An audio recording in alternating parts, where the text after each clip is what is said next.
do it with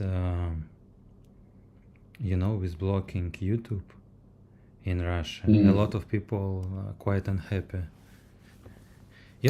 Oh, I'm sure. Yeah, it's like how I say. Imagine like I don't know, maybe 1,000 or something software developers, like really smart people, doing this, like slowing, blocking YouTube. Mm.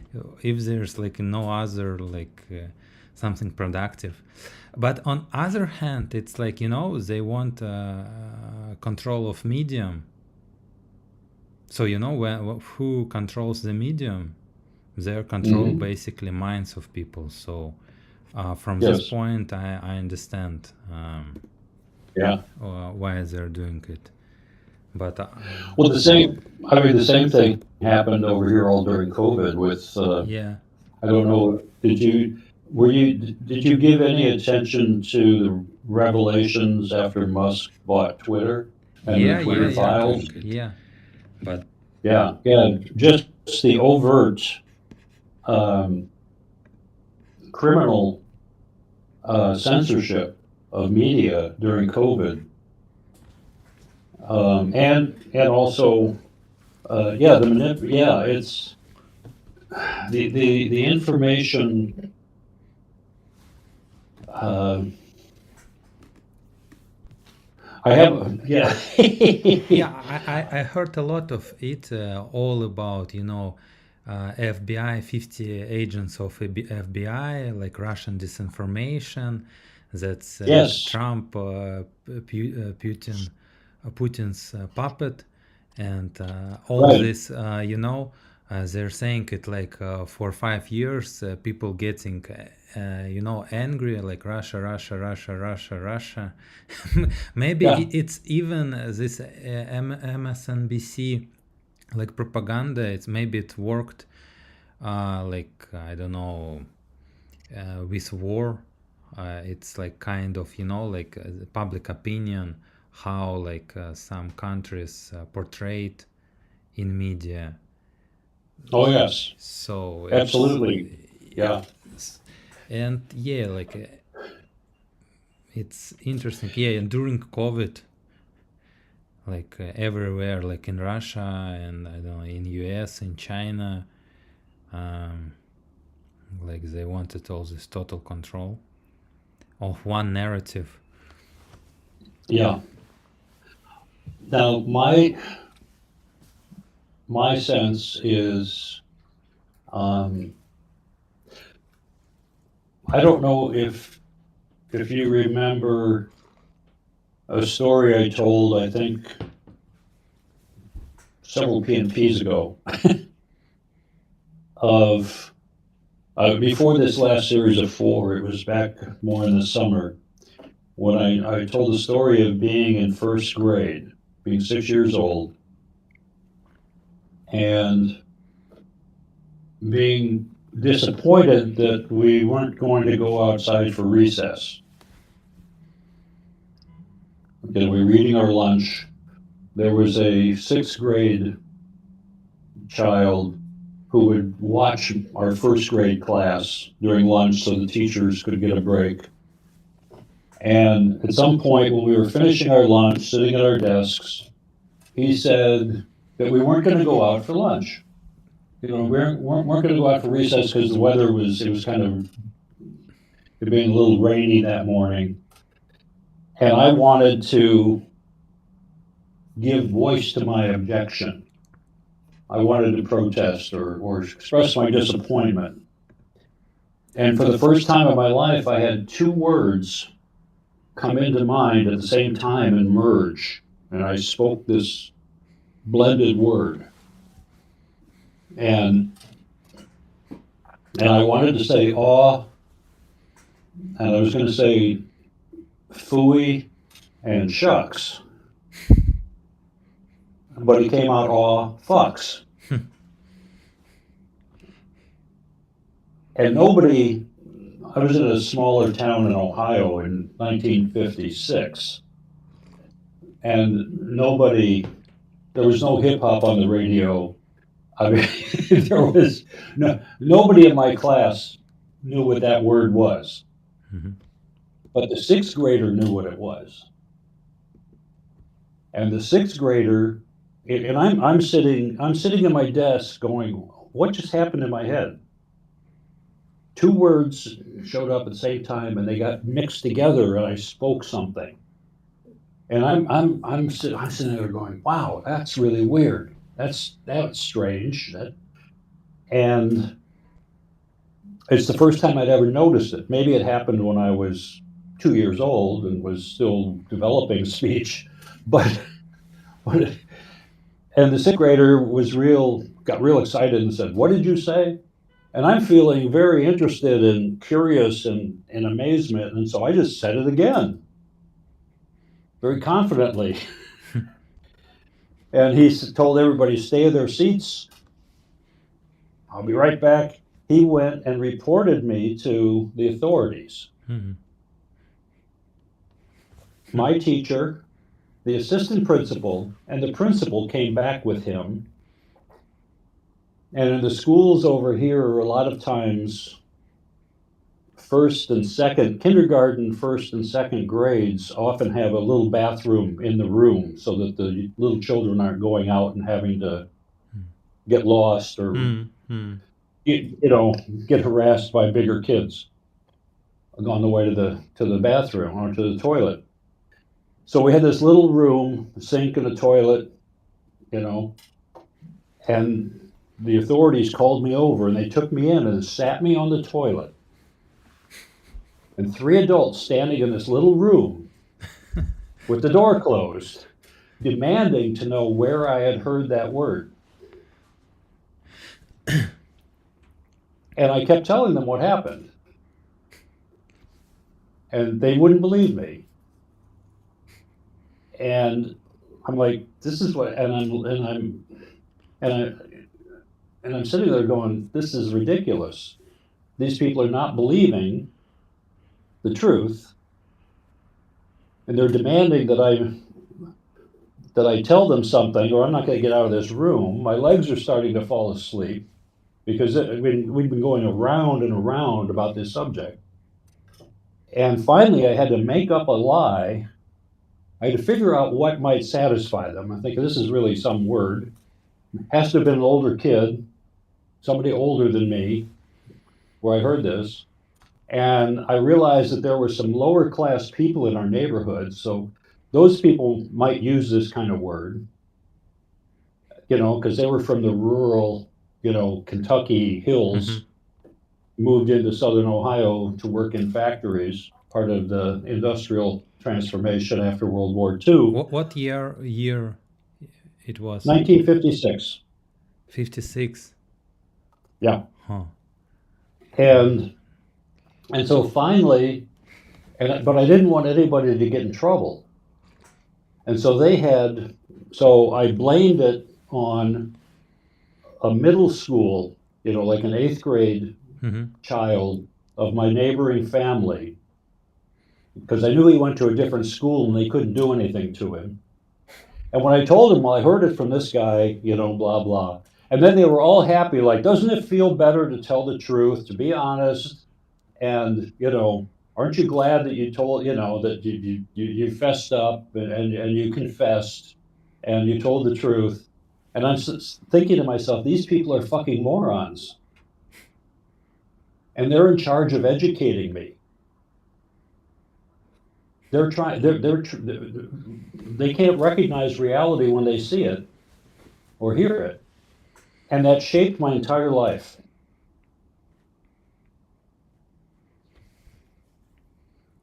Interesting experience.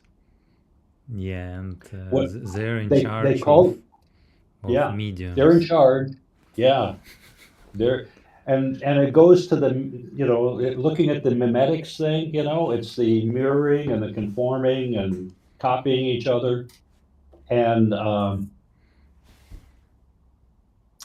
it just I went home, and of course the school called my mother, who was a stay-at-home mother back in at that Mhm. time. And I arrived home because we used to walk to school, you know, and and I arrived home kind of fearful because I mean, when, when they finally let me out of the bathroom, because class had been delayed for all this because we were in there for a long time, and there were these three adults, and the kids were all looking at me, and I'm like, I went like this. I don't know what this is about. New And celebrity. I was a celebrity, yeah. and but when I got home, um, my mom says, "Well, you had a quite a day today," and I said, "Yeah, this is crazy." You know, she said, "What happened?" I said, "Well, I told her what happened," and she went, "Oh, that word stuff that happens. Words get mixed." You know, she Hmm. was like, she says, "Yeah, that happens." And then she didn't know what to do. So she said, "Well, go wait in your room till your father gets home." And that was never a good thing. And um, so then he came home, they talked, and he came in and he was like, "Yeah, you had quite a day today." And I explained to him what happened. He says, "Yeah, that happens." You know, so they understood the phenomenon of of word mixing and stuff, but they were kind of at that era, at that time. Are they? I doubt that they complained to the school about their behavior and how they treated me, because that wouldn't be, they couldn't do that either. I never heard any more about it, except that, my parents were like, "Oh, yeah, okay, all right, well, let's go have dinner." And, there was no punishment. There was no, but they didn't know how to deal with it. And my dad had, he was somewhat skeptical about society also all of his life. Hmm. Why? And he was an engineer. What's that? Why? Why? Well, his father was a immigrated. His father was from Ireland, Mm-hmm. and so the Irish are very familiar with the colonial experience. Mm-hmm. Mm-hmm. My joke is that, England, because England started taking over Ireland in like 1240, 1250, Mm-hmm. Mm-hmm. and and First colony. it was their first colony, and they were basically the equivalent of a slave population. That's one of the reasons Kennedy got killed, Hmm.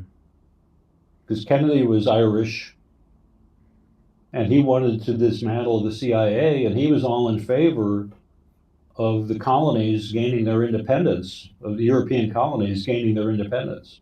Mm-hmm. He didn't like colonialism. He didn't like secret government authority.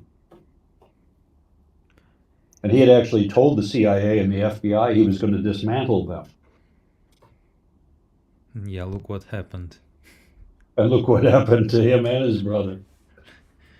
Yeah, and it's interesting to see it like these days, like kind of new iteration with all this DOGE, how to say, like Department of Government Efficiency, right?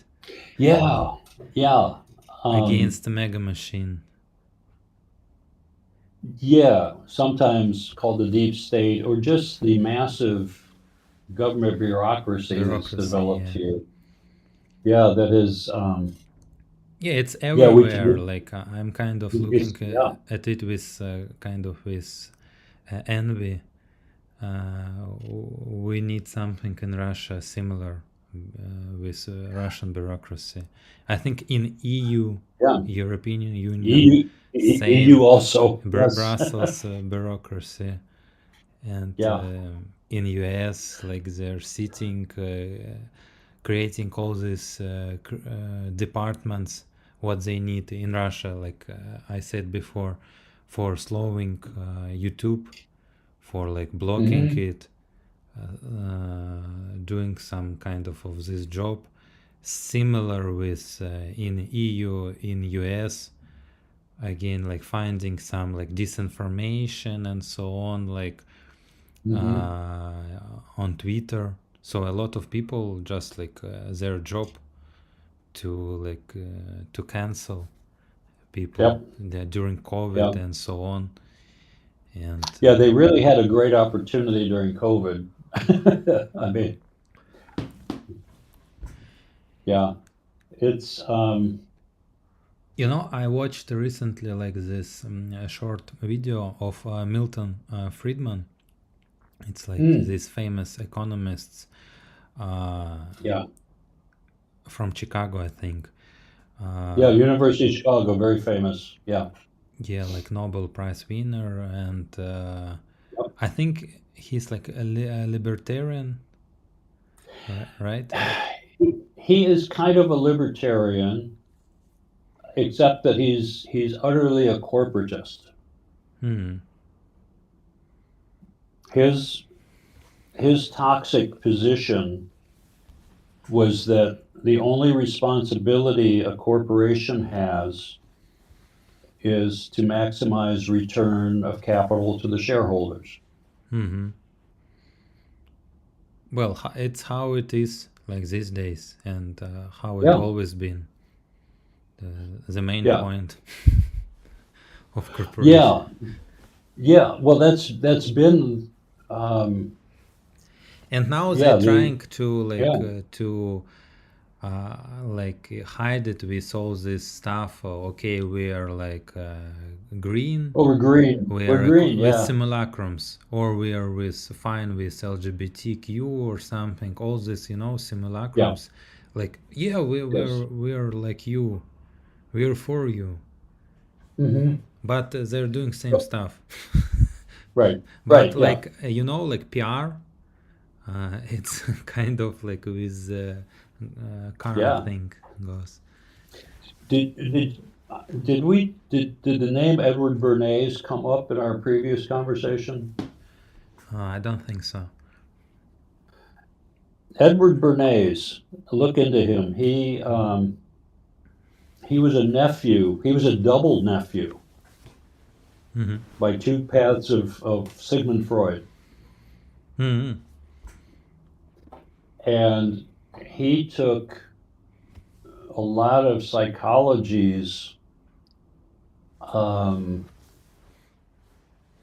insights into human motivation and conditioning, let's say, and he apply it, and he is the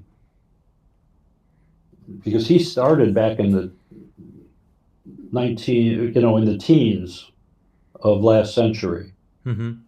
I mean, and he basically he revolutionized and was a huge driving force behind advertising. And he was really angry after by around the time of World War II, the beginning, because for him, um, his whole area of study and work was on what he was angry with the Nazis for having demonized the word propaganda Mm-hmm. because that was his stock and trade. He had to come up with a new word, which was public relations. So Mm-hmm. he's sort of the father of public Oh, I relations, think I heard. advertising. Yeah, yeah, Yeah, I heard of him. yeah, Yeah. yeah. His legacy is alive and well, and it's all about spin and and message shaping. Um, it shows up interestingly. There are people who are specialists for businesses and institutions for crisis management. Have you ever heard about that field? Yeah, like something, not much. Well, one of the first things, one of the first, this was how Bernays worked. One of his first really successful contracts was with Steinway Piano Company. Hmm. Piano? Yes, to sell more pianos. Mm-hmm. Mm-hmm. Hmm. And the way he did it was he went to the architectural. He got people in the architecture business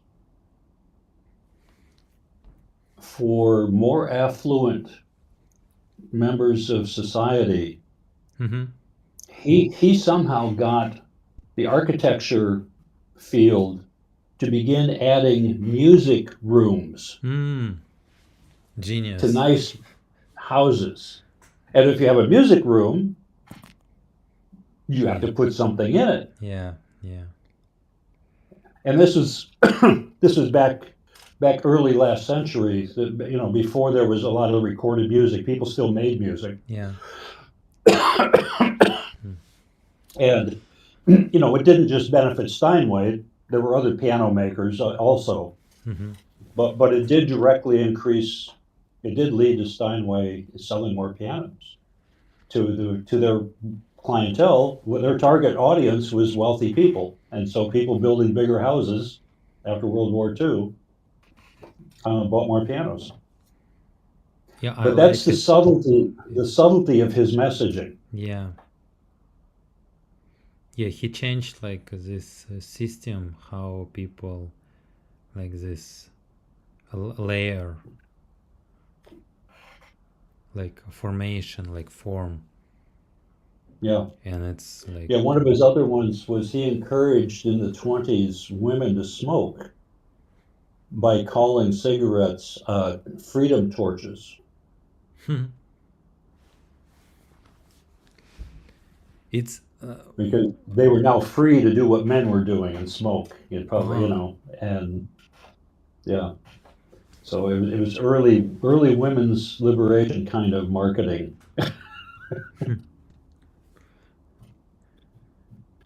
yeah, there's like all these departments that's kind of following his way in Hmm. governments and corporations, and it's interesting how like this Dutch thing.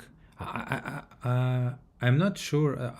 Like I think it's not will be something like Milton Friedman proposed, like complete deregulation. Like in this video, he talked. Like journalist asked him, okay, Ministry of Transportation. He like everybody fired. Ministry or something Hmm. of Interior, like keep Ministry of Justice, something. So it's like what's Milei doing in Hmm. Argentina, kind of. Like I'm not I, following I it. I am not following it much at all. Yeah, I know that he's radically, um, libertarian, right? Like or like yeah, yeah, um, deregulation of government. Yeah, I right, think it will be something similar in US, yeah. and it's interesting to see because Well, the yeah. resistance is going to be high. Oh yes, The resistance yes, is already high. yeah. Well, I imagine mean, every like a person like individual in system like wants to keep their job, wants to do more, like to be more like influential, so they yeah, want more like people working for them, like yeah, department grow government bigger, more like regulations, it's their work, and like some guy yeah. comes and says okay, this How going. much? Yeah. The thing that's curious to me is I'm giving a lot of,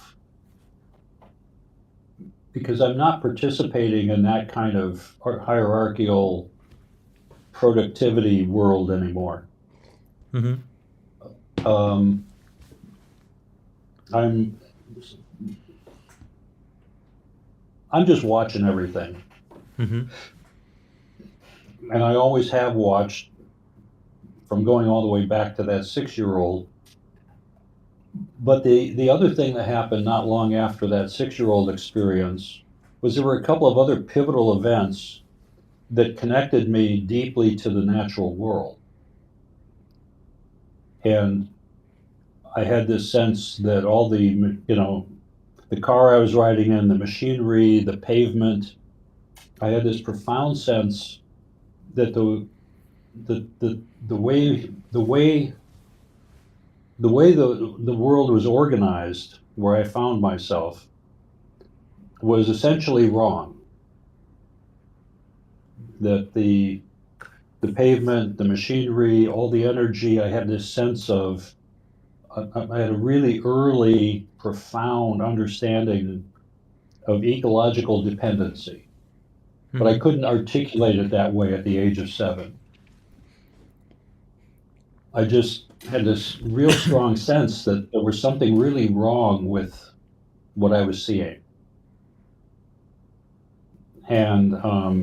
And I just loved the woods, and I loved the streams, and um, I loved the living, alive um, place, planet, whatever, um, and felt that the way that we were pursuing how we did things had some major problems inherent in them. And that's another thing that I've never. I mean, I've worked, I've done, I mean, I helped computer aided manufacturing develop and come into being. I mean, not at a high level, but um, I was involved in a lot of technology and deployment and field support and sales support. Um, but the underlying thing that there was something fundamentally inappropriate about it, and that it couldn't continue indefinitely, was always present.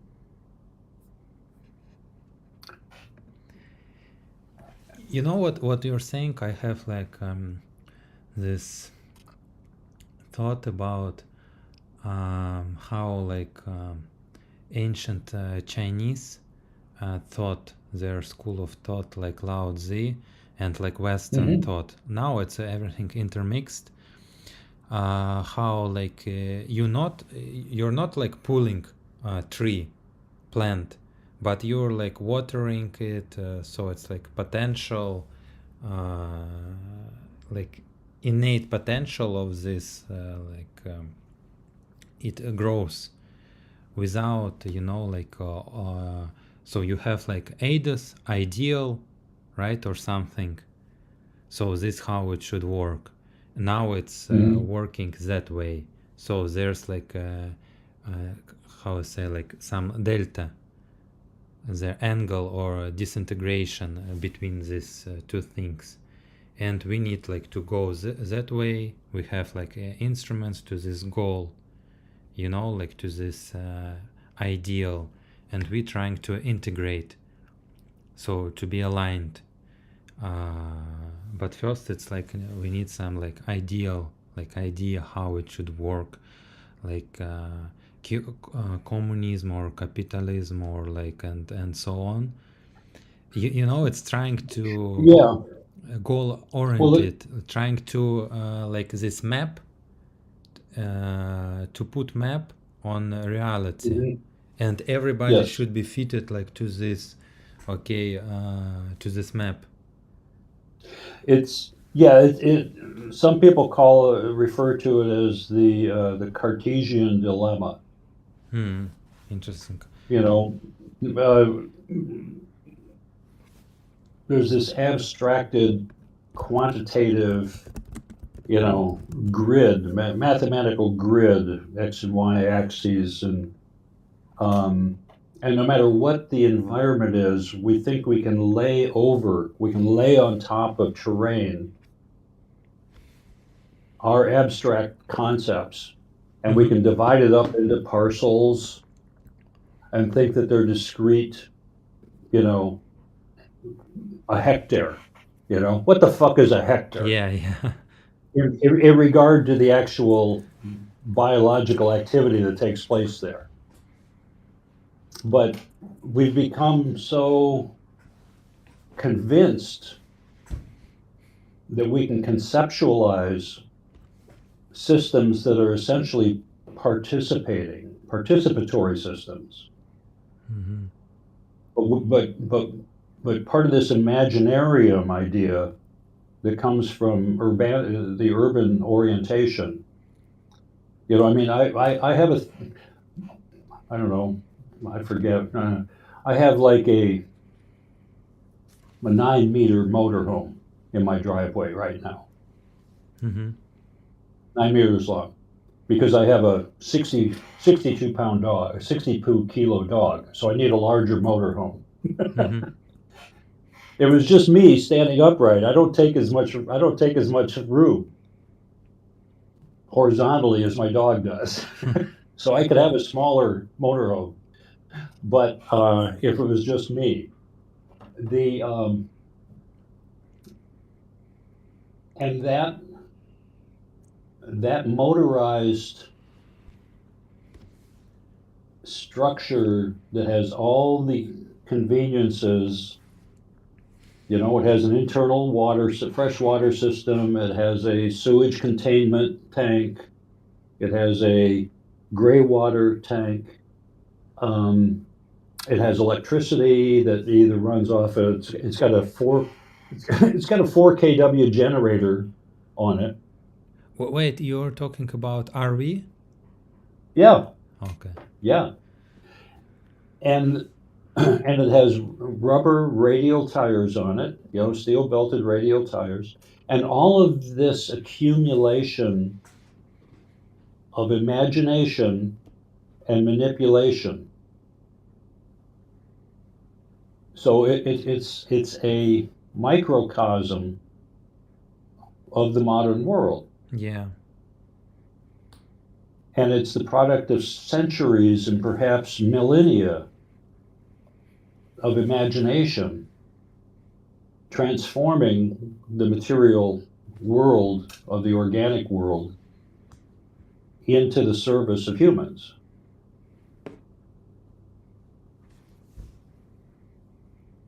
And my plan is to use it to go and try and help save the organic world by helping people who are doing regenerative agriculture and permaculture and things like that, while I still have the strength to do it. Mm-hmm.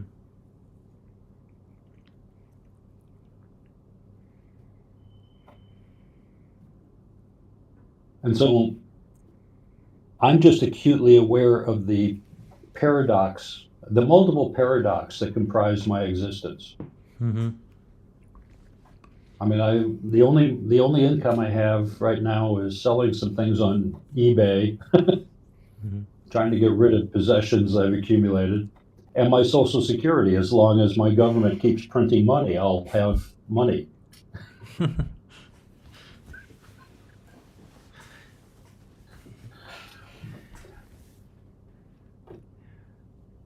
Yeah, with To government, support. it's Yeah, interesting. yeah. Really, if like Milton Friedman says, okay, we get rid of everything, and then it's like a pension, right? Like to support people. Hmm. Like in China, I think it's like still they don't have pension or something. Well, I think they still have the traditional. They still Household. have the remnants of. I mean, one of the reasons that people would have sons Mm-hmm. was because they relied upon their children to take care of the old people. Mm-hmm. And sons were able to be economically more productive than girls. Mm-hmm. Mm-hmm. And so during the during the limitations on birth that China did under Mao for a long time, there were a lot of female infants that were killed. Mm-hmm. Yeah, and this is like, through evolutional strategy, it was mistake, because a lot of males, then females more, how I say, like worthy. So like a lot of males will keep like how say like compete for females. Hmm. So female will Yeah, get higher like socially like with social higher social status male. You see what I'm saying? When you're yeah, maximizing one thing, right. it's like Yes. hawks and pigeons strategy. Uh, Yeah, yeah. Yeah. There's and now, of course, the demographics of much of the world. Um, there's way too many people my age, and not enough people your age to support economic growth in many places. yeah, economic growth. The show must Because go on. the show must go on, and economic growth relies upon a growing population. Well, I think US like doesn't have any problem with immigration. Lots of people want to go to US.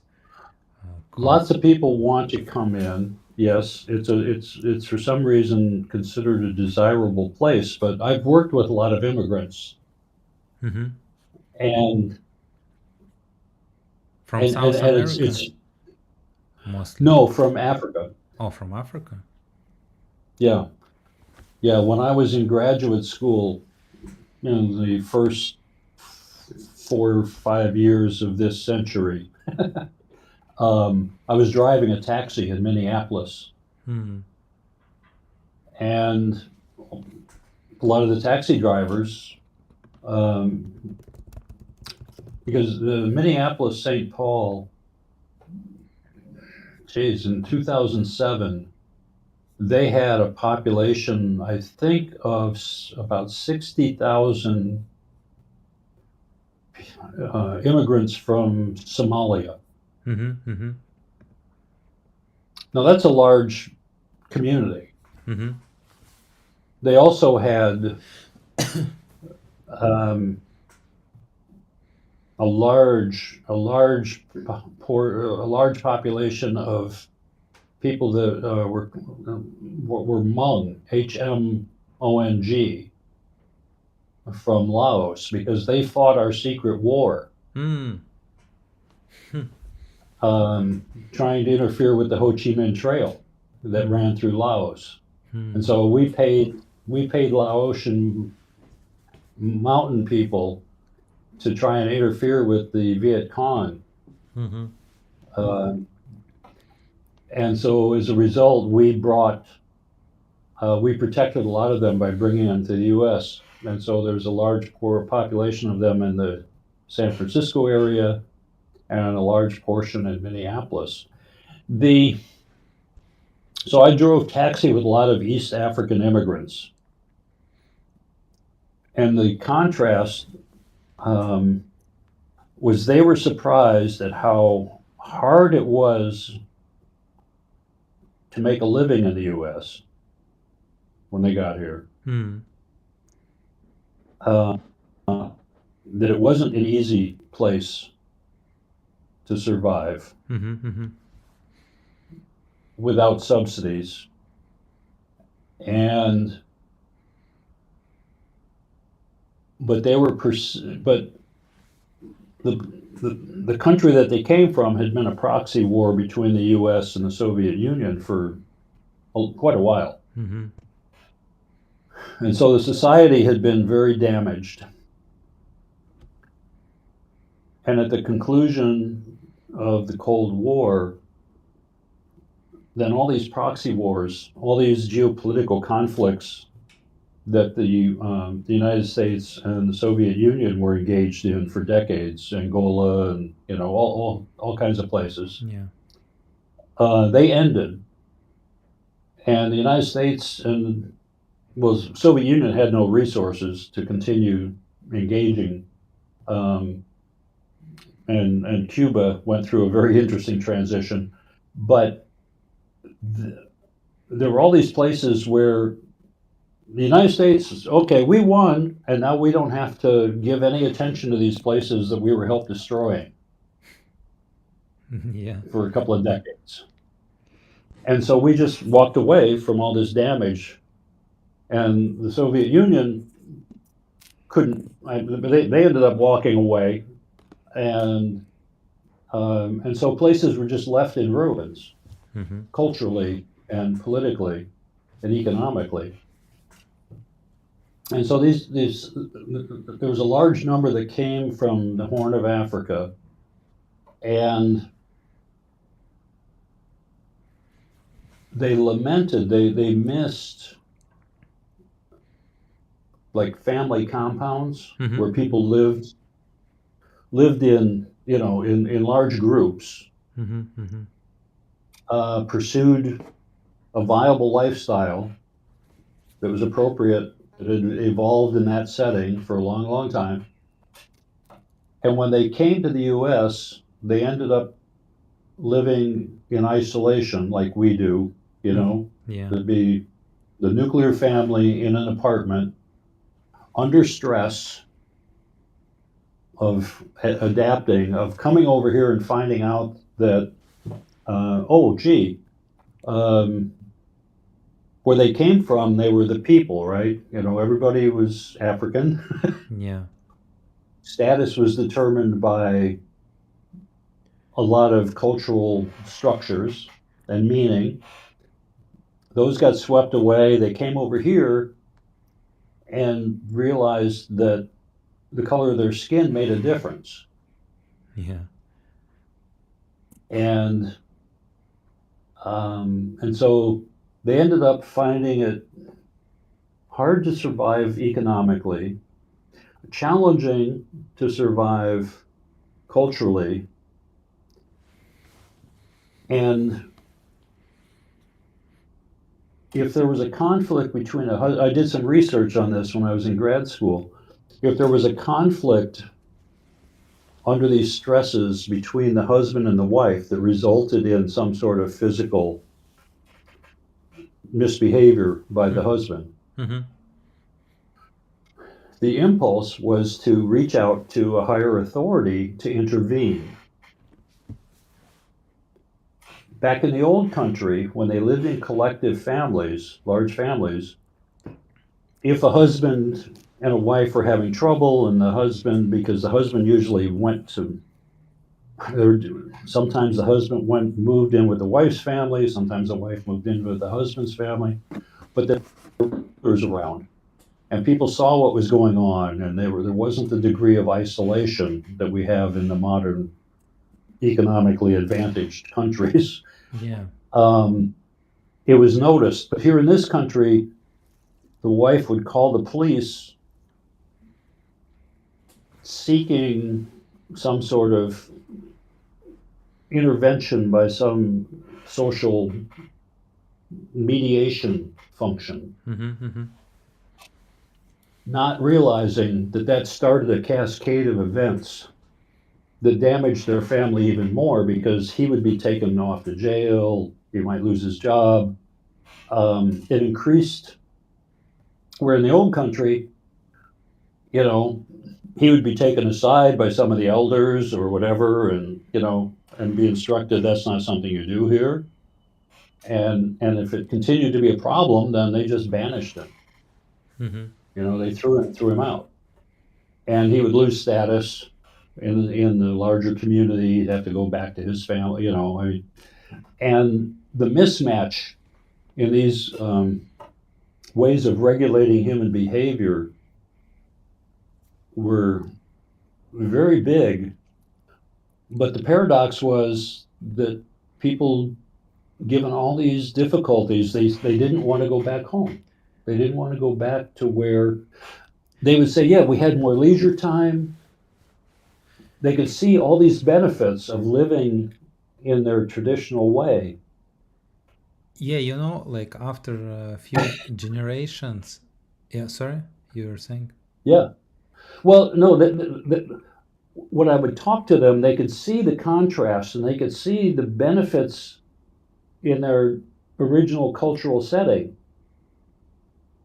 but they were so attracted by the shining, the promise of here, By consumption. that by by stuff, consumption, by stuff. by all of this stuff TV, that okay.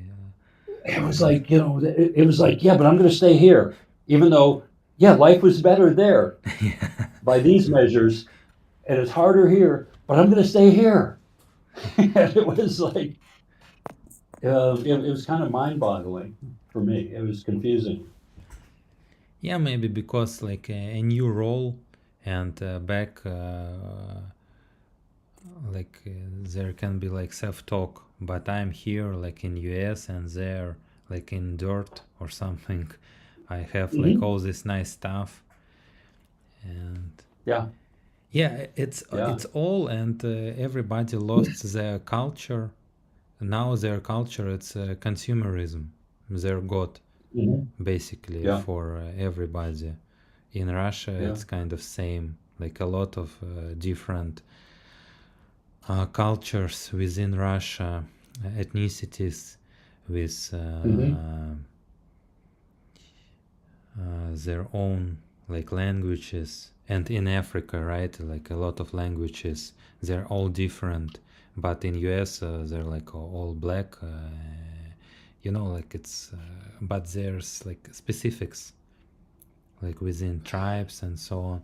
And I When watched you, some time ago like a video with, I think it's called Hanzo tribe or something.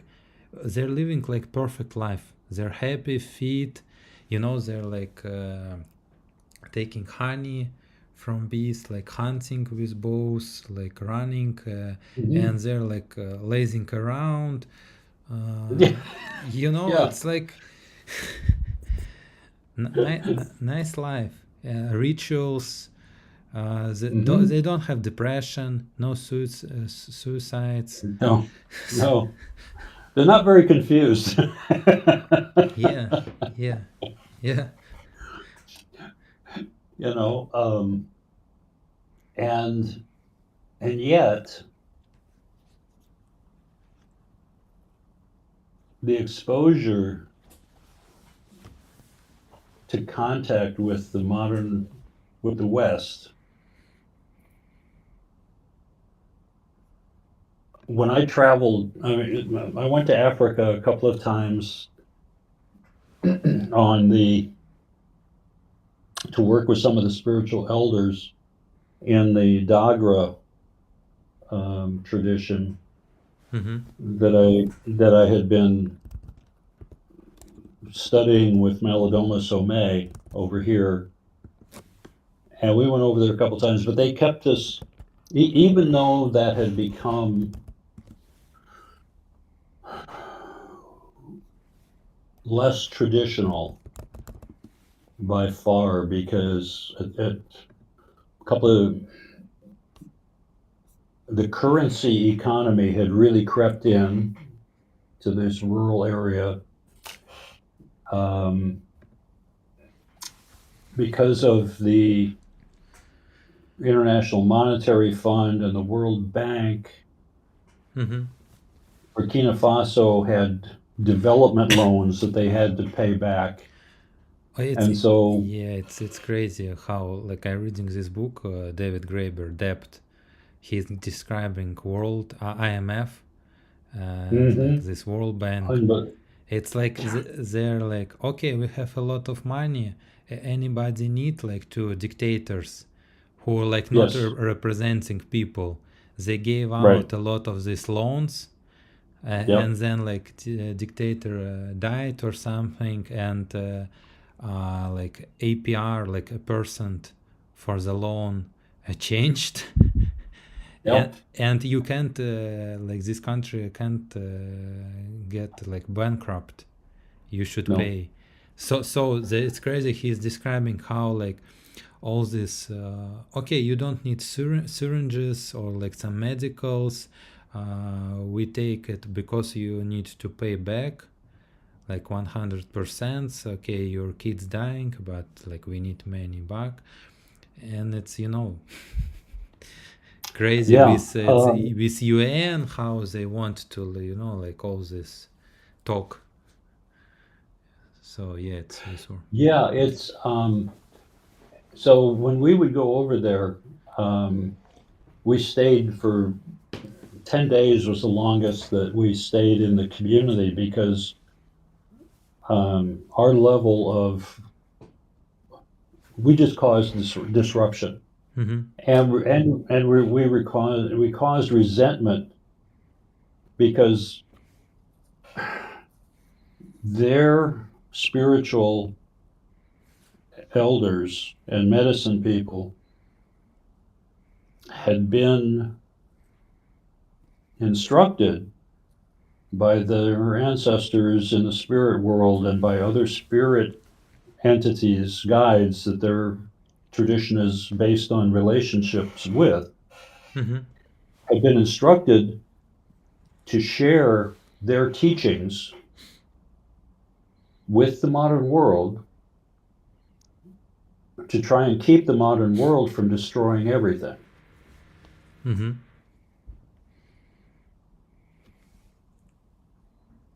including them. It was, and other traditions have done the same thing. Other indigenous traditions, spiritual, have recognized the accumulating damage to Earth systems that have been inflicted by this unbridled way of pursuing the manipulation of the world for increasing benefit to one species and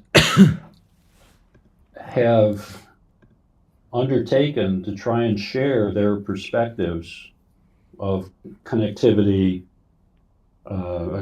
accountability, responsibility to the systems that we rely upon, and as kind of a last resort. Mm-hmm. So basically, all this Department of Government Efficiency, it goes the other way, or Well, it's kind the of different way, like well, it's a current and potential. I think current it's and better, potential. better, Well, but the conflicting currents that I see here is that we have a choice between my view of the choice that was present in this election was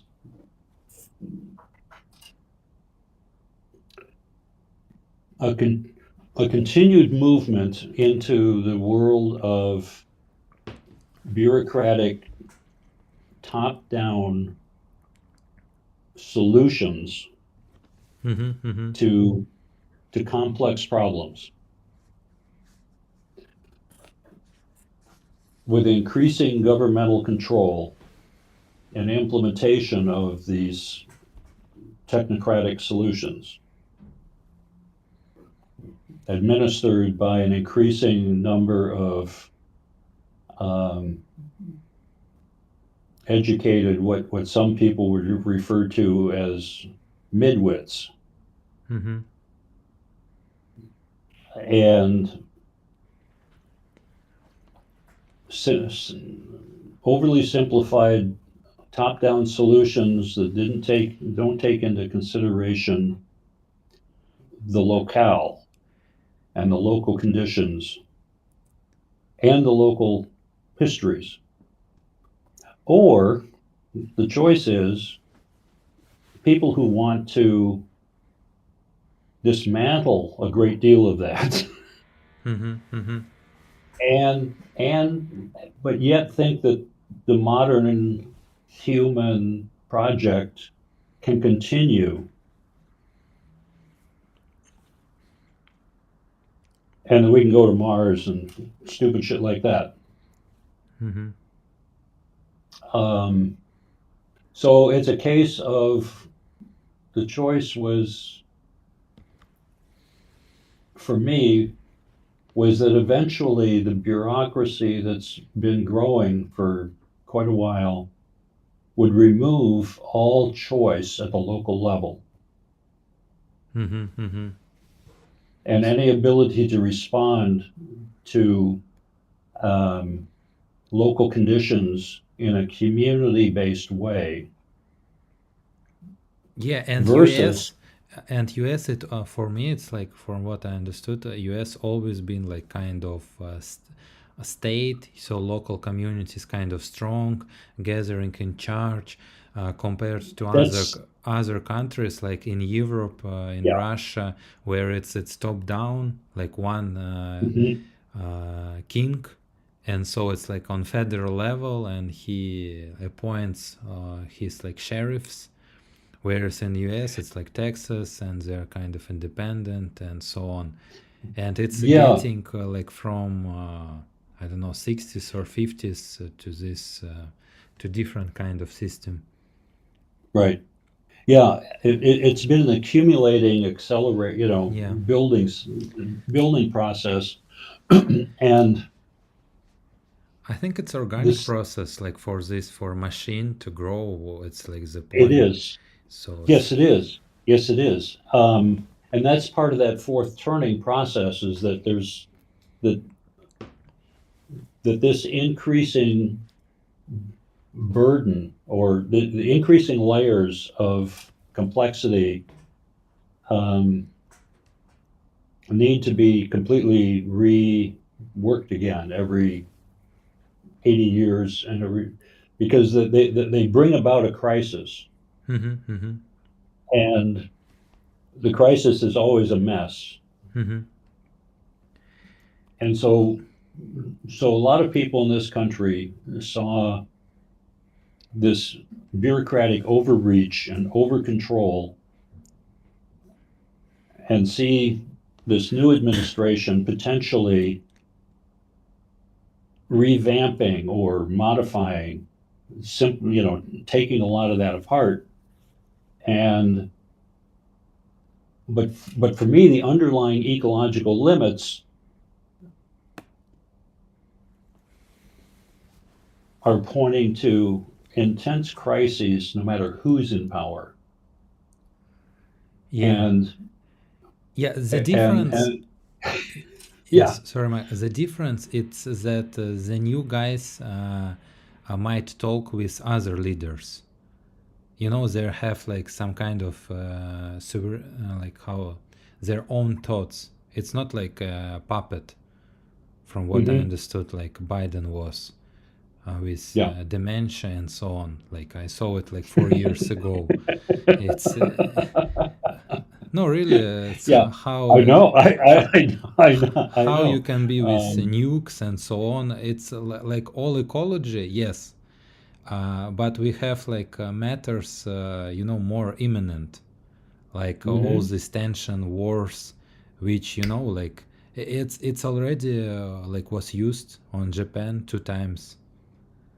It mhm, can it could like they could use it like on some atoll, some island without people, but they bombed mhm. real cities. So Sure. it's same thinking. So now like last year I saw some articles, Atlantic or something. No nuclear winter, it's fine. It's actually scientists. It's the kind of we have new research. It's kind of it's fine. Everything will be Yeah, fine. yeah. So It's stop. it's it's survivable. It's winnable. Yeah, You know. it's it's it's like bullshit crazy. I don't understand how you can say about these things if you watched the videos, like the magnitude I know. of I these know. Yeah. weapons in Japan, but now it's like 100 times more, and Yeah. there's errors. Like we have like with Cuban Missile Crisis. Uh, and like some guy Russian, he like rejected. There's some kind of malfunction. Yeah. So There was a communication problem on the submarine, yeah, and and he you're said no, no, we're yeah, not going to follow the protocol. yeah. So, Same thing happened with a fault in, I think, an early warning radar system in northern Russia at some point. mhm. that was showing something, and whoever was in charge, it just didn't feel right. Yeah. And so they didn't pass it on. And it turned out it was an equipment malfunction. So, so it's so strange that the persistence of 80% or maybe all of life on this planet has come down to some individual reluctance to trust the machine.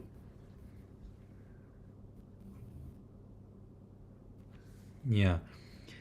You know, it's like reading these articles, I'm always remembering this great movie, Doctor Strangelove. Hmm. Yeah. Oh, yeah. It's like this kind of mindset. Hmm. It's still rampant, at Yeah. least here in the West. Yes, same, same. I think, yes, some people say, not some people, I heard it from this like famous psychologist or how say, yeah, from Canada, Jordan Peterson, that it's like civil war in West, Hmm. basically. And Yeah, it has those aspects. In the same way that the Civil War in any, well, at least in this country, um, was one of those crisis points in these 80-year intervals, according to the fourth turning people. mhm. The um, the way I feel similar tensions between family members because during our Civil War here, there were brothers that went to two different sides and fought each other. Um, Based on philosophy, morality, whatever their prevailing system of belief was. Mhm. Um, and the, and the same thing has been promoted here for several decades. Um, some of it with people figuring out they can make a lot of money by pissing people off and splitting them. Purposeful Yeah, schismogenesis has been going on for a long time here. yeah, divide and Um, conquer. well, actually, that's a misquote. Oh, really? Yeah, And yeah. Alexander the Great's father is supposedly said that. Philip of Macedonia is mhm. that line is attributed to him, Mhm. but it's not divide and conquer. Mhm. It's divide and rule. Hmm. Yeah, And yeah. that's been the practice of the colonial powers in drawing boundaries with splitting tribes and putting traditional antagonistic groups together within a political entity so you could play one off the other. Yeah, India and Pakistan, it's classic example. Yeah. How British. Most of the African colonies Oh, were really? all set up that way. Oh Hmm. yeah. Hmm, Yeah, they would interesting. split tribes, they would draw the boundaries. Iraq after World War One Mm-hmm. was done for the same thing. Look into look Like, into this crazy Victorian woman called Madame Bell. okay, Madam Bell. Madame Bell, she was British. She was I think the first woman to graduate from Oxford against her family's wishes, um, and became kind of this crazy single woman running around the Ottoman Empire doing archaeology work. Mm-hmm. And the area that she was in was the Tigris Euphrates area, what is now Iraq. Mm-hmm. and Mesopotamia. the Mesopotamia, yes, and she wasn't considered a man or a woman. She rode a horse like a man. She Hmm. didn't sit side saddle. She sat down and had hung out, visited sheikhs and tribal chieftains, drinking tea with them, talking. Um, and so they couldn't consider her a woman. Hmm. They had to consider they considered her something different. Well, she ended up being at the start of World War One. She was recruited to Cairo along with other archaeologists, British scientists in the Middle East, to work for British intelligence in Cairo, just like Lawrence of Arabia was, Hmm. because they knew the land. Yeah. They knew details about the cities, about the Ottoman disposition of troops, fortifications, transportation routes. They had all this information that the British wanted because most of us in this part of the world forget that in World War One, Germany and the Ottoman Empire were allies, Yeah. Yeah. and there was this entire African, you know, Middle East. Yeah. Middle Eastern conflict. Britain and France defeated the Ottoman Empire and carved it up. Yeah. Yeah. And she went back Israel. under for the British. She Israel. went back and she drew the boundaries Yeah. for Iraq Hmm. Interesting. and purposely reported back to the British Foreign Office, reassuring them. One of her letters said, "This country can never rule itself. That it will always need an authoritarian government because we have the Kurds, we have the Shiite, and the Hmm. Sunni. Hmm. We put these three enemy groups together and they'll never work together. Hmm. Hmm.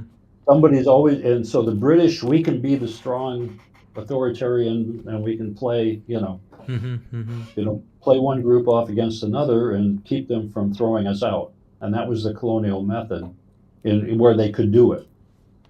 Hmm. And the same thing has been done starting with Rupert Murdoch here, with starting Fox News in the 90s is a great way to make money. Yeah. He doesn't give a shit about, yeah, and Britain and everywhere else where he set up antagonistic news outlets. Hmm. And anyway, that's one of my little rants. But yeah, divide and rule. Hmm. Hmm. Interesting. If you Yeah. keep if You you keep know. your population at each other's throats, they'll never come after you. Yeah. You know what comes to my mind on different topic? Like recently, I watched some podcast, and before that, I always thought, like before that, U.S. kind of all this effective, it's no corruption, all like prices and so on. Then I came like in 2012 and 11 2 times to US to Boston and for some time to Philadelphia 1 day Mm. and 1 week Oh yeah. to Manhattan, and I saw like kind of crumbling infrastructure. It's good, but it was old and dirty, especially New York. It's kind of I liked Yeah. Boston more, and it was kind of surprising. Mhm. uh, and then I watched like some guys from US and they posted like how much it is like to build like railway in California, how they're building it, I don't know, for almost decade or something, how like soap dispensers something like $600 and so on. And it's like how their Biden plan to build internet, rural internet. They spend something 30 billion or something US dollars and zero, nothing, no output. And you Mhm. know, it's like different picture. I know it's like all changed, all this effectiveness, how like um, to this like to kind of what we have like in Russia, kind of to build a road Like you need like to spend I don't know 20 times that they're doing in China or like in some other country, like very expensive because it's, I don't know, a lot of interests, you know. Hmm. Some interest. Oh, okay. That's in Russia. There's a lot of that, huh? Yeah, yeah, and Yeah. it's interesting how it's like in US, like but like how it is like why it's Oh, yeah. happening, and these guys like with again with Dodge, yeah, they want to like to cut it out, like to so like to make it public. And you see like Elon Musk and like Vivek, they have like a huge public following, right? He owns Hmm. Twitter, so they're I think making some dashboard and like maybe will show up this like tenders or something Hmm. of ineffective spending. I don't know if it's corruption or what, how it's like, or it's uh, well, maybe it's called different, it's like not corruption but lobbying. Well, yeah, lobbying is lobbying. I mean, you've heard of return on investment, correct? Yes, yes, yes. In the United States, lobbying has the best return on investment for many industries of Mm-hmm. anything they can spend their money on Mm-hmm. Mm-hmm. because it shapes legislation or department policy. Mm-hmm. The and you've heard the term corporate capture, right? No, could you describe it? I know about revolver door when it's The revolving door is a form of it, yes. But corporate capture is a lot of the regulatory agencies in this country have been in charge, tasked with regulating industries Mm-hmm. Mm-hmm. for the public good. For the private good. Well, it's been that they've been co-opted by the Yeah. industries they're supposed to regulate. Oh, okay, okay. Partially because of the revolving door, Mm-hmm. partially because of the use of the court system by the industries to fight against the implementation of regulations. Mm-hmm. What's happened here is that over the past, I mean, there's always been,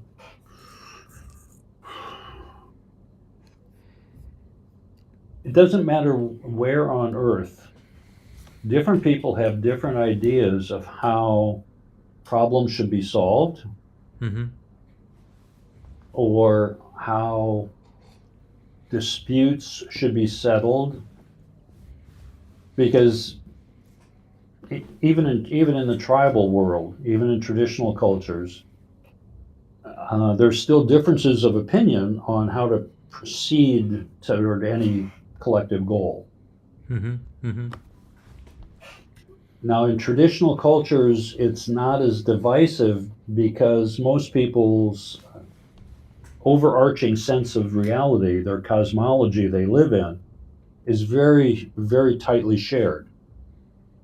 If a population, um, the cosmology for me, let me define the way I use cosmology. Mm-hmm. Mm-hmm. A cosmology in a cultural context is a unifying story for a people that explains how all this came to be, kind Mm-hmm. of what the purpose of it is, and more importantly, is the position and the role of humans within all of this. Mm-hmm. Mm-hmm. Now, that for me is a cosmology. Most traditional cultures have the human much more subordinate to the whole Mm-hmm. and to larger spiritual forces,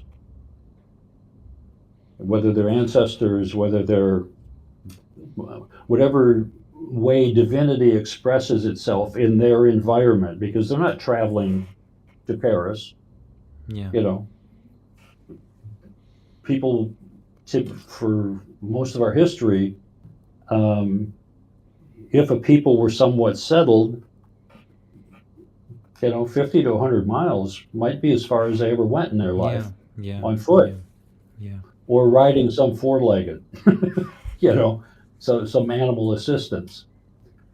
And so they couldn't fool themselves as much about how the health of their environment directly related to the health of their children and themselves. Mm-hmm.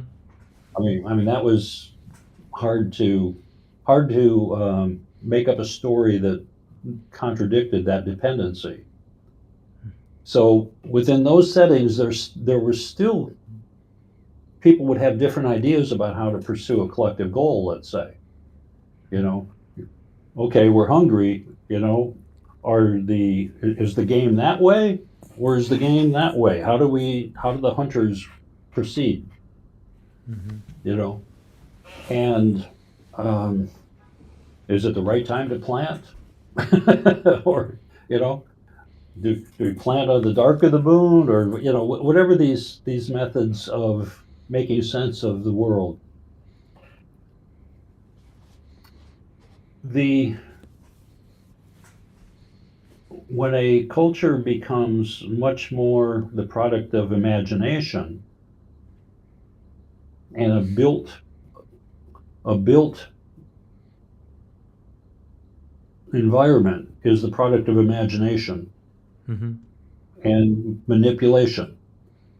You mean like second Because, nature, like artificial, like a culture, what we build, we live in well, like the thing artificial. is, over time, people will go from in an appropriate setting. I mean, you had people living in Siberia for what, 50,000, 100,000 years.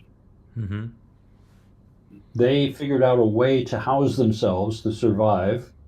They figured out a way to acquire what they needed to eat to survive. They learned how to deal with their waste product. Yeah. I mean, the funny thing is, I had a Samoyed Mm. at one point, and he always took a shit by the fence or by the bushes. He Mm. never shat. He never took a shit in the open area. He Mm. always went to the edge Mm. of the living area Mm-hmm. that he had access to.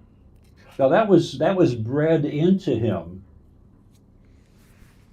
in Siberia, Mm. in his ancestors' gene. It was Yeah. patterned into him to not shit in the area where everybody walked around. Mm-hmm. Mm-hmm. Interesting. And so these kinds of ways of living long term in a location or a region, where we have, there are methodologies that work, that assure the continued survival of the group. But there's also conflicts within that. Mm-hmm. People have different ideas about how we should go about the next thing. As a people in some areas where the climate is more hospitable, and they start to get more experimental and think, oh, somebody said this is a good idea. I'm going to try this. This imagination is applied to what, some improvement, something that's going to be beneficial, and that accumulates. It builds upon itself over generations, um, and the people that live within that built environment lose touch with the underlying biological environment that sustains them. They Yeah. begin to think that this is, Infinite well of goods.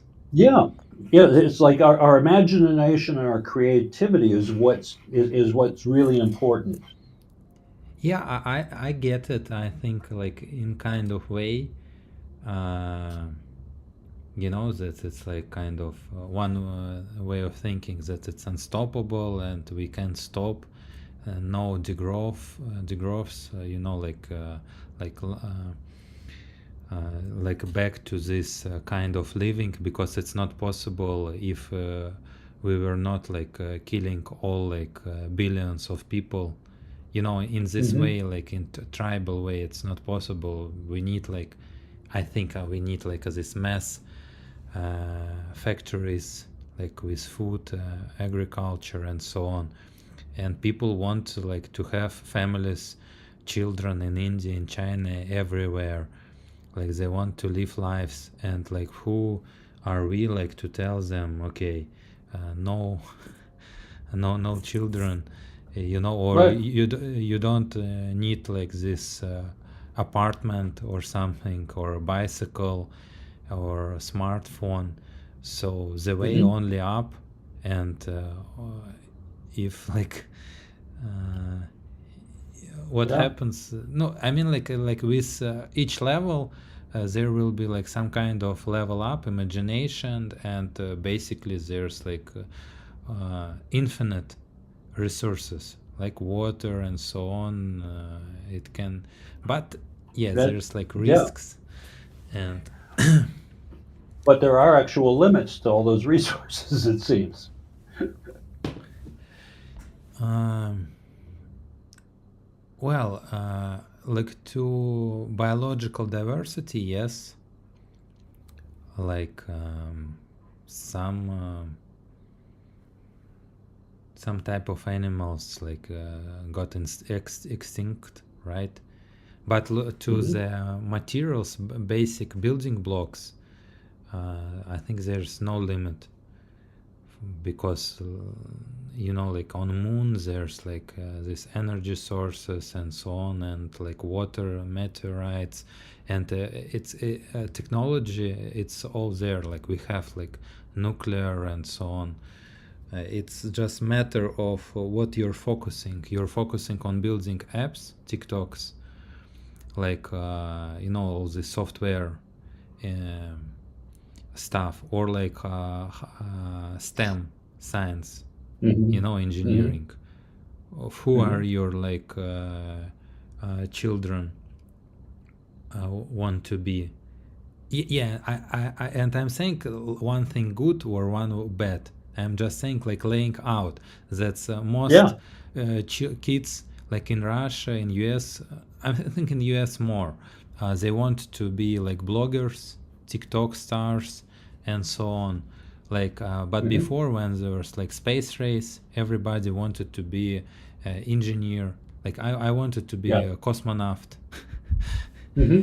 So like a lot of, I Sure. think, in US Yeah. astronaut, Hmm. um, and yeah, it's I mean it's kind of incredible to see like where like we like landed, what we got with like all this, rockets, and like exploring solar system. It's kind of exciting.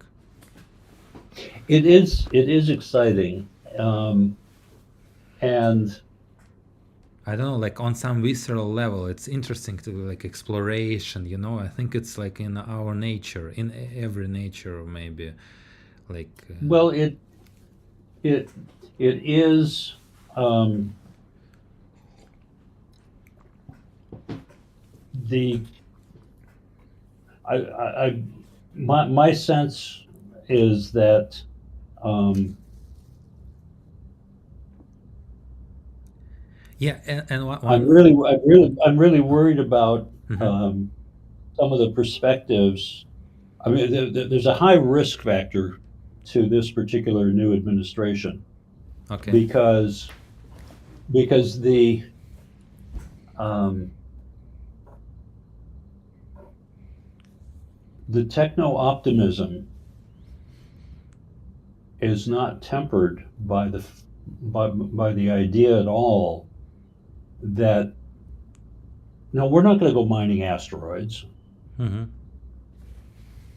Our base. Now, I would say, Yeah, it's cheaper to mine Africa. well, and yes, or to scrape the bottom of the oceans Yes, yes. bare. Yeah, yeah. It's Okay. a market. It's so it's a return of Yeah, investment. Or but the thing is that you're in a country that still has a great deal of primary energy resource. yeah, Okay, I live in a country same. where A lot of, temporarily well, less than in Russia and Canada, but like lots of it's resources, and they're planning to the, use it, like this administration. the difficulty in this country is that our conventional oil, conventional petroleum peaked in the 80s. Hmm. The kind that was near the surface, that was Yeah, yeah. big pools, that was easy to get, the stuff like Saudi Arabia. And now it's like shale. Okay. Now, yeah, well, we went through a couple of phases. The second phase was offshore drilling, Mm-hmm. Mm-hmm. under the salt water. Mm-hmm. Mm-hmm. Mm-hmm. And like the North Sea oil was the same way. Mm-hmm. Yeah. It was because the easy stuff was falling off, and so we went to a more expensive form because it's more expensive to drill offshore. Yeah. That has different issues, and we're kind of depleting some of those pools down in the Gulf Coast and the west off of California. Then they went to shale oil, to fracking. The Mm-hmm. problem there is that you drill a hole in a fracking in a shale oil field, and it's depleted like 30 to 40% in the first year, Mm. Mm-hmm. and then it fades That's a off lot. another. So those holes produce for a very short period of time. Mm-hmm. At the end of in this country, and I can only speak about this country. Mm-hmm. In this country, at the end of World War II, the return on energy invested, we could invest about 1 barrel of oil, Mm-hmm. and we could get back about 80 to 100. Mm-hmm. And that is and whatever anybody wants to say, the modern society runs on oil. Nuclear is a tiny thing. The amount of uranium we have is only good. I mean, if we electrified with uranium, there wouldn't be that many It's all in decades Russia. available. Well, there's a good bit in Russia. France has now been cut off from their supply in Niger. um, they're not getting it for a cheap price anymore. The the difficulty is that now in the U.S. and in much of the world, you're only getting maybe 20 barrels back or less for every barrel you invest, Mm-hmm. and that's the whole issue of net energy. Mm. Net energy is the basis of wealth. The United States built massive infrastructure after World War II because we were filthy wealthy in energy. Yeah. We could build the interstate in highway system. We could Yeah. build all kinds of stuff.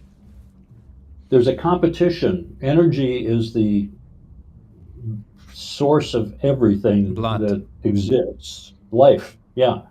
And so we're using when the very first oil well, the first commercial oil wells were drilled in Ohio and Pennsylvania, right before the U.S. Civil War, Mm-hmm.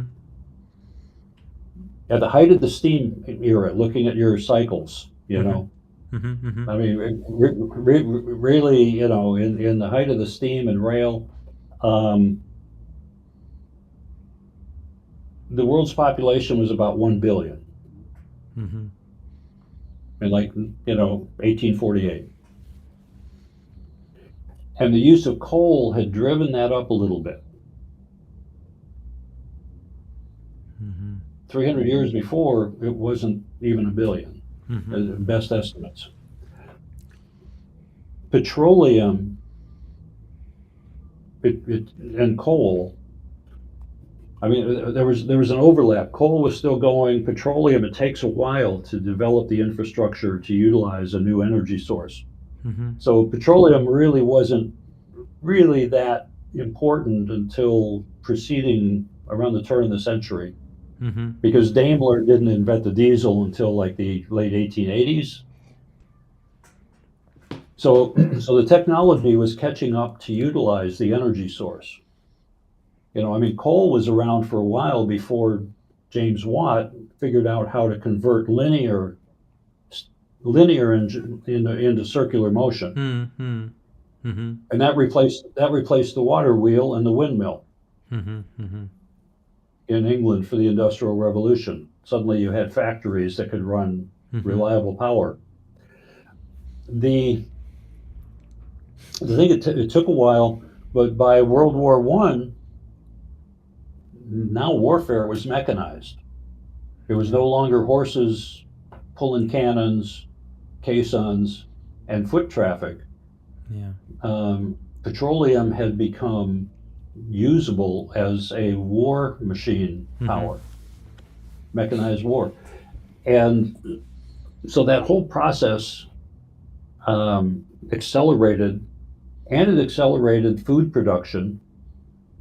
My grandfather immigrated to the United States, and he had learned the tool and die trade, and What he'd is been it? an inventor, tool and die maker, precision machinist. Oh, okay. Mm-hmm. Making the things that make other things. Mm-hmm. Mm-hmm. If you're stamping out parts, you have to make the tooling for that. I did that for 12 years too. I was a tool and die maker. I made Mm-hmm. dies and metalworking equipment, tools, um, and making things like this, like shaping, tools and dies for cutting and shaping metal. Mm-hmm. The But he did that, and when he got over here, one of his projects, he was working at night on a secret project, and he built by himself the first internal combustion tractor for a farm implement company Mm-hmm. Mm-hmm. in like the 1920s. It was a secret project. I mean, he made the engine. He built everything. He and a couple of other guys.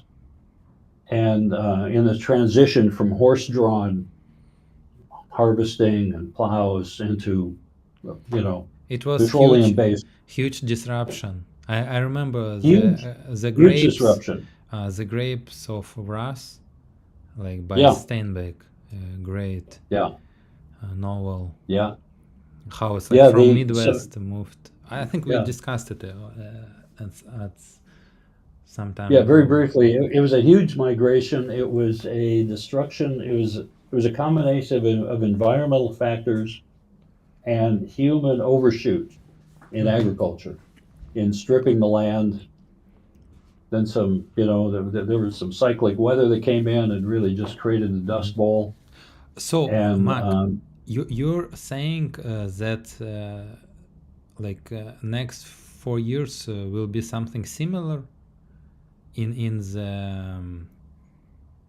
in US, like regarding administration, all this efficiency, private sector, and so on. Like no counterbalances, but I think there will be counterbalances. well, there's going to be counterbalances. This is a huge apparatus to try and reform. Uh, but um, but the world's population has grown 8 times since the first commercial oil well. Mm-hmm. We're at 8 billion now, right? Mm-hmm. That was all done on petroleum and coal. Mm-hmm. And and the amount of petroleum discoveries are not keeping pace with the consumption. Hmm. Yeah, I liked. Yeah, I'm kind of like this naive, uh, like a lot of people, techno optimists. It's kind of romantic and so on. But yeah, you're saying basically there's uh, return of investment, and why mine asteroids or moon when there's like cheaper, like you can get under the ocean or something in Russia, in US, drill it, drill it, drill it. So there's no point if there's like some kind of like regulation. It's No, the yeah, point I'm making is mhm, that we have been in a particularly unique period where um, Musk has done an interesting thing with making parts of this of his launch vehicles reusable. Just an incredible job. yeah, yeah, yeah. Incredible job. It's great. He's reduced the carbon footprint of that project quite a bit Hmm. because everything we make is made of energy. Yeah, Everything that's manufactured um, is made of energy yeah, and materials, but you can't do it without primary energy, and that primary underlying petroleum resource is a declining resource. mm-hmm, mm-hmm. The availability, and it's not like there isn't necessarily oil out there. It's becoming ever more expensive to obtain. And so the differential Yeah, of, yeah.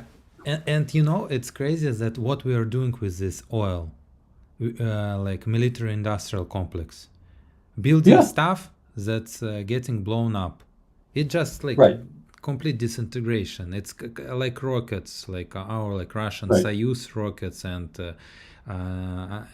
like usual American rockets, not the Musk's Starship. It's just blowing. Hmm. It's and energy. It goes nowhere, killing people. Yes. Yeah. There's some argument to be made from a certain perspective that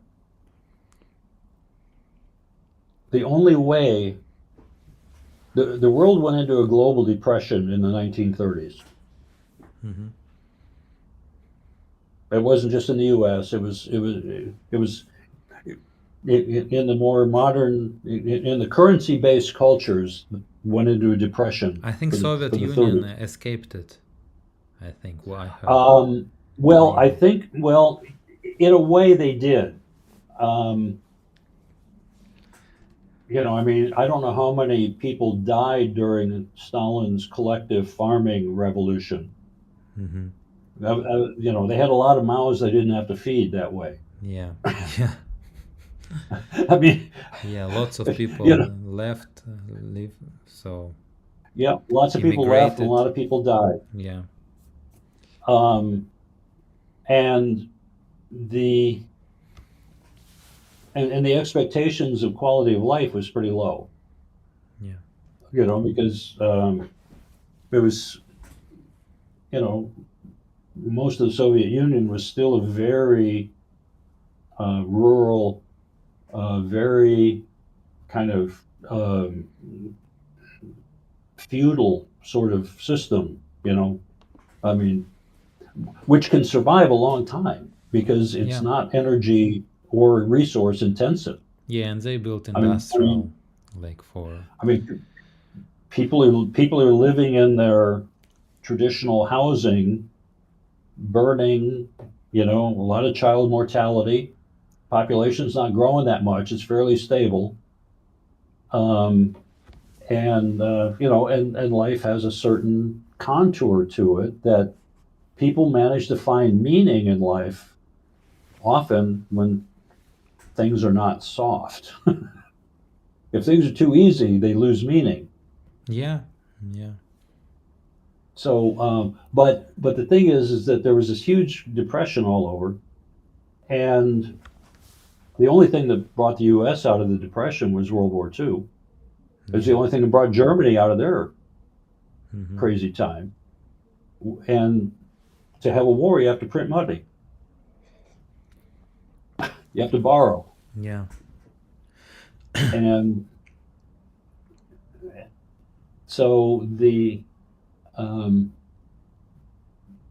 so my sense is that those of us who have been raised in this kind of environment with the set of expectations of a continual improvement of the human condition.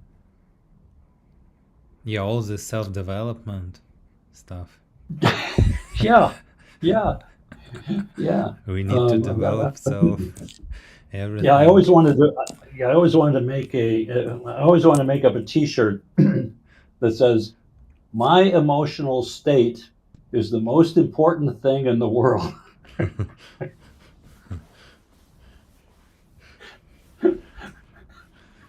Yeah, so you're saying with all this depression, and it's like uh, in future you think will be something similar, or what?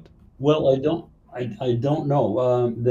I don't think that this continual technological improvement can be sustained. Mm-hmm. Mm-hmm. And I don't think that, contrary to a lot of thinkers who think that, um, that I mean, I you know, I mean, I live relatively simply compared to my peers, Mm-hmm. but it still rivals the life of a pharaoh as far as my energy. I mean, my, I have two internal combustion vehicles, Mm-hmm. and and they're I I have a I have a 7.5 liter engine in my motorhome Mm-hmm. with lots of torque, a Mm-hmm. little light on horsepower, but lots of torque. Mm-hmm. And and I'm moving, I don't know, 8 metric tons. There's a relationship between mass, moving mass, and energy required to do it. Mm-hmm. I mean, there's no way around that, as far as we know. Our laws of physics say that's kind of a fixed relationship. Um, Mm-hmm. it takes a certain amount. I mean, Yeah, it's there was some, I yeah. think all this yeah, have similar like lighting and so on. Like we Mhm. have all this consumption, right? But before we discussed, like, it can be like for benefit, like it's like investment, like energy investment and Mhm. something, printing books, and there's like it can be making some rockets and so on, like military industrial complex, which basically destroy these investments for basically burning books, burning houses. You understand what I'm saying? Basically, you're destroying Mhm. all this energy input uh, Mhm. that was invested in these things, and so it's kind of not smart, right? I think it's burning more than like our like I don't know, like lighting and so on, maybe. Well, not like 8 billions, but still it's like huge proportion. Yeah. You Well, see all I these mean, huge ships, that's submarines, that's always like this bases, like and we don't know how to live without it. But Well, we don't know, and that's the accumulation of imagination and manipulation. mm-hmm, Is that because we haven't experienced, except in little doses, like when we go on vacation or we go as a tourist somewhere and look at, oh, look at the funny way those people live. mm-hmm, You know, mm-hmm, we to refer back to the mimetic theory of, mimicking each other. mm-hmm, There's a reinforcement of a sense of reality that is continually reinforced by those around us who kind of behave in the same way, and we match each other mm-hmm, mm-hmm. as herd animals because, first of all, um, we can't make it alone. Yeah, we can't. I mean, and we're the fragilest newborn mammal. I mean, how long does it take us to walk? Yeah. Compared to everything else that pops out. It's a much quicker learning curve to be whatever species they are. Mm-hmm, And so we have this weird set of deviations from the rest of the mammalian world that predispose us to just an odd range of behaviors, a variety of what behaviors. Um, I'm trying to think of the guy's name. Anyway, he was a biologist. He looked at animal culture, mm-hmm, and particularly, that there, he found that, for one thing, like orcas that we call killer whales, right? mm-hmm, But mm-hmm, orcas, um, there could be neighboring pods of orcas who have vastly different behavior patterns, even down to the type of food they prefer, mm-hmm, based on partially the what's available and has been available in the micro ecology mm-hmm, of the range that they inhabit, mm-hmm, has shaped their behaviors, and those behaviors are largely taught. There may be some epigenetics involved, but they're taught to the young, or the young model the older, and those are persistent behavior food preferences, and it's like almost certain things are taboo. You know, this pod eats this particular thing and relies on it. mm-hmm. This other pod, if they encounter that, and there's some of it in there, there's some overlap of food sources, but they're like taboos, exclude, and it's like, how does that happen? And we seem to be extreme examples of that kind of differentiation based upon environmental conditioning.